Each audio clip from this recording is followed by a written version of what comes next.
Yo guys, balik lagi di channel gua Fanta Garage. Di kesempatan kali ini gua pengen memperbaiki kaliper formula gua, yaitu kaliper 4 piston. Bebas ya ini mereknya karena sama aja, bisa 81, 69, TAD atau yang lainnya sama aja. Jadi ini gue pengen memperbaiki kaliper formula gua yang kebanyakan masalahnya ada di sini, yaitu retak di bagian nepal atau pembuangan angin ya. Kenapa bisa retak? Karena memang dari pihak sananya untuk ketebalannya sekitar 1 mili aja sih. Ya gimana nggak retak sih, tipis begini. Jadi kebanyakan masalah yang aluminium ini rusaknya di sini nih. Jadi nanti gue bakal nge-repair ini ala kadarnya. Terus sebenarnya ada beberapa solusi ya.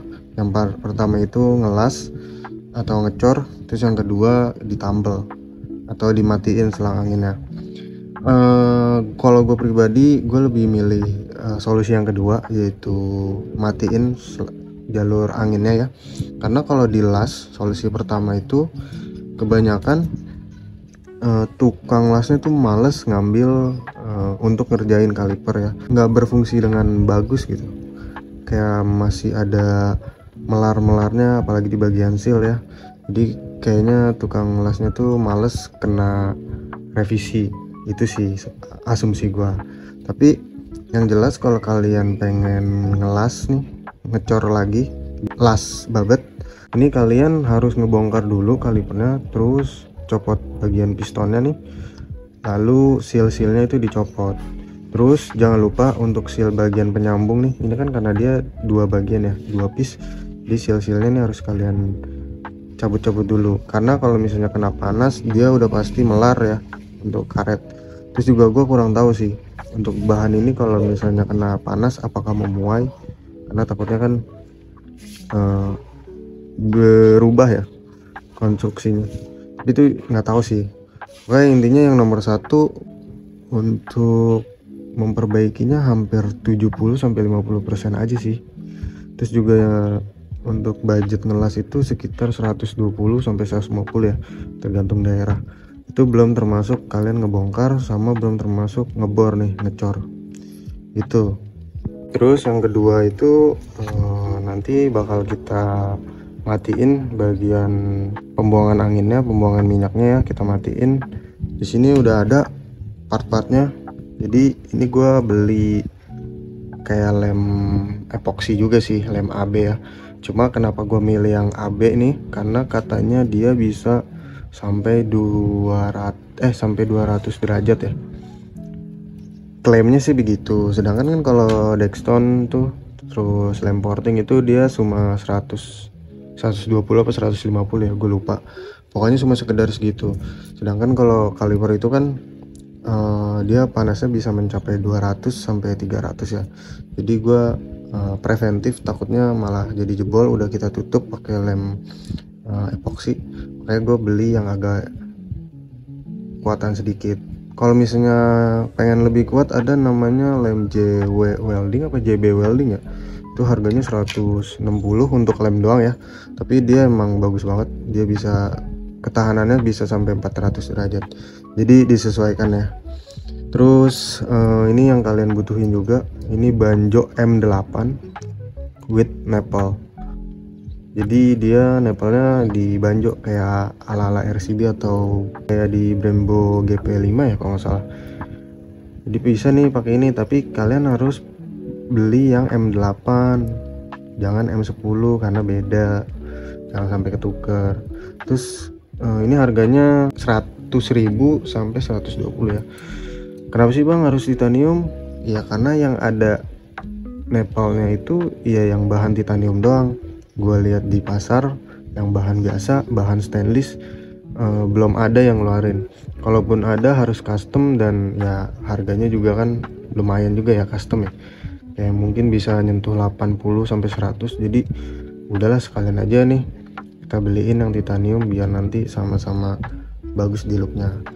Jadi untuk yang solusi kedua tuh modalnya udah pasti 150 ribuan ya, tergantung ininya juga sih. Kalian kalau pengen mahal pasti lebih dari itu. Kenapa harus yang solusi kedua? Karena ya tadi solusi pertama banyak minusnya juga sih. Ngelas itu kan udah pasti nggak rapi, terus panas, pasti komponen-komponennya melar ya.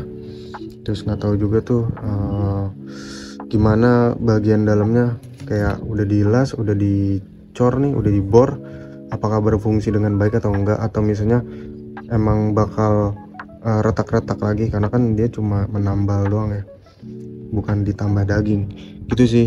Terus kenapa lu nggak beli baru aja bang? Beli baru juga harganya 220 sampai 250 kan.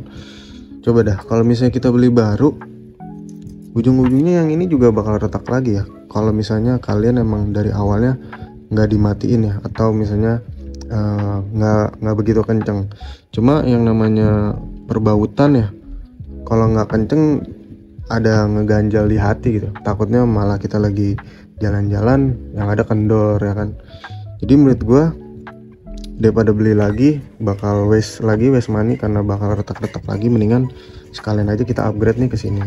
Itu sih dari pemikiran gua.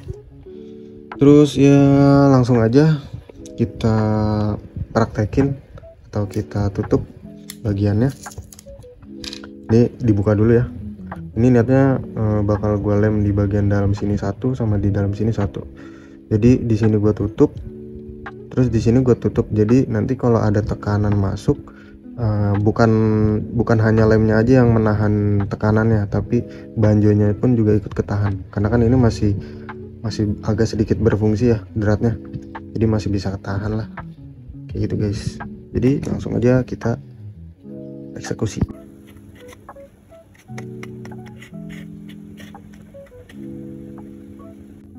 Nah, jadi setelah kita lem di bagian dalamnya, langsung kita tutup ya. Nanti dia kan keluar di bagian sini nih ya. Ini kalian bersihin dulu biar nanti sealnya itu nggak begitu keluar ya, biar posisi sealnya itu sama, jadi nggak tumpang tindih. Jadi jangan lupa dibersihin setelah dilem. Habis itu kita tunggu 4 jam untuk kering, terus sekitar 2 harian biar kering sempurna gitu guys. Jadi ya ditunggu aja. Nah jadi ini setelah 1 hari gua keringin, gua tunggu, udah kering ya, udah kering sih, udah nggak nempel, tuh sudah nggak bisa dipelet ya pakai tangan. Tapi kayaknya kita tunggu lagi sih sehari, ya minimal 2 harian lah ya. Terus ini juga udah ketutup nih bagian buat saluran ke anginnya. Tapi ternyata gue baru sadar ya, harusnya kan anginnya ini atau minyaknya itu kan kesini kan, cuma untuk yang bagian sebelahnya tuh dia nggak ada sama sekali tuh. Makanya gue bingung, terus ini gunanya apa ya kan?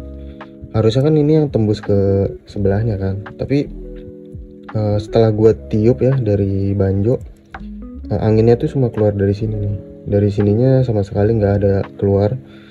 Berarti asumsi gua untuk nyetel angin yang sebelahnya itu masuknya dari sini nih, terus dia nanti keluar di nepalnya ya.